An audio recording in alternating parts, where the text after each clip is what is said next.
Have you ever wondered how Generation Z, those tech-savvy social media experts, communicate in the workplace when they need to ask for time off? Their approach is not only unique, but often creative and visionary. In this first episode of Learn English, we're diving into the world of Gen Z workplace culture and their inventive excuses for leave. Whether you're a part of this generation or just want to improve your English, this episode will help you understand modern workplace communication, expand your vocabulary, and refine your listening skills. Let's get started. Hi everyone, welcome to the very first episode of our new podcast series, Learn English, where we explore English language learning through real-world examples. I'm your host, Ginny, and today we're tackling a fun and modern topic, when Gen Z asks for leave. Gen Z, born between the late 1990s and early 2010s, is known for their creative ways of approaching everyday tasks, and asking for leave is no exception.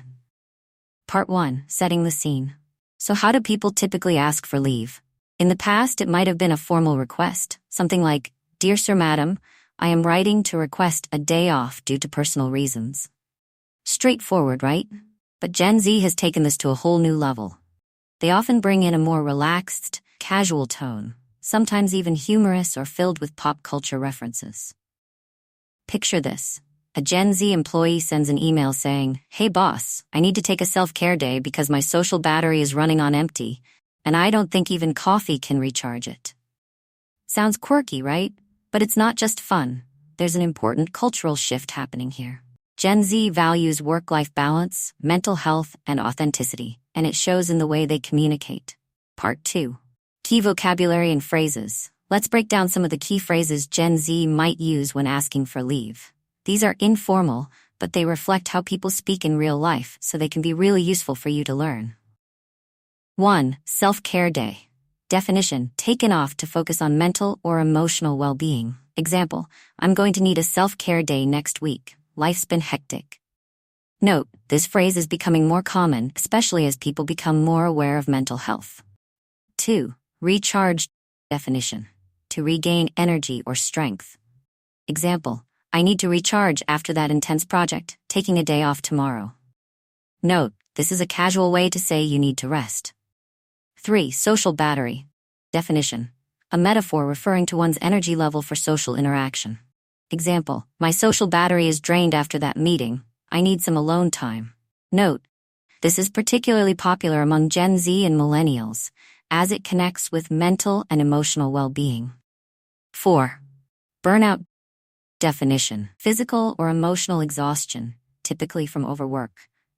Example: I'm feeling burnt out, so I need to take some time off to recover. Note, this term is used a lot in professional settings, especially by younger generations. Part 3. Dialogue practice. Now let's practice. Imagine you're in a workplace setting and need to ask your manager for a day off. Here's how a conversation might go between a Gen Z employee and their boss. "Hey John, I was hoping to take a self-care day tomorrow. My social battery's pretty low, and I think I'll be more productive after recharging." Of course, no problem. Just make sure to update the team on your tasks before you go. Notice how the tone is polite but relaxed? It's important to be clear, but you can also use casual language, especially if the workplace environment is informal. Part 4. Cultural insights and etiquette. One thing to keep in mind is that not all workplaces will be as casual or open to this style of communication.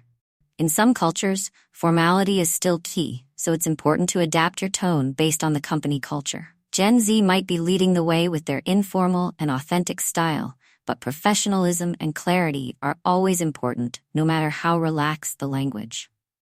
Part 5. Learning challenge. Here's a quick learning challenge for you. Think of your own unique way to ask for leave, using some of the phrases we learned today. Write it down or practice saying it out loud. This will help you improve your speaking skills and get comfortable with modern, conversational English. Conclusion. That's a wrap for today's episode of Learn English. I hope you found this discussion on how Gen Z asks for leave interesting and useful. Remember, language is always evolving. So stay curious and open to new ways of expressing yourself. Don't forget to like, subscribe, and hit the notification bell so you don't miss the next episode where we'll explore more fun and practical English learning tips. I'm Ginny from BritStory Podcast. See you next time.